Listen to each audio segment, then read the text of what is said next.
اللہ کا انعام ہوتا ہے کہ وہ آپ کو ایسی زبان دے جو دوسرے کو کچھ سمجھا سکے، ایسی توفیق دے کہ آپ بول سکیں، یعنی اگلے بندے کی پریشانی کو دور کر سکیں، اسے سمجھا سکیں۔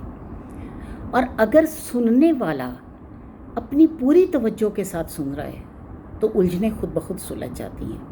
یہ اللہ کا انعام ہے کہ آپ کو سننے کے لیے اللہ کسی کے دل میں نرمی، برداشت، حکمت اتار دیتا ہے۔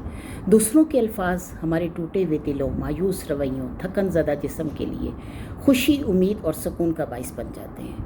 اور یہ سب تب ہوتا ہے جب طالب اور مطلوب دونوں ہی بے غرض ہوں، یعنی بات کو سننے والا بھی اتنی ہی توجہ رکھے اور بتانے والا بھی اتنی ہی توجہ کے ساتھ بتائے، اور محبت غالب ہو، دوسرے کی بھلائی کا جذبہ غالب ہو، بلکہ اپنی کوئی غرض نہ ہو اس میں۔ اور دونوں طرف سے ہی بے غرض ہونا جو ہے وہ انسان کو اور زیادہ قریب کر دیتا ہے۔ اللہ ایسے مایوس دلوں کے لیے امید بننے والے سب پیاروں کو ہر خیر، ہر بھلائی سے نوازے۔ آمین۔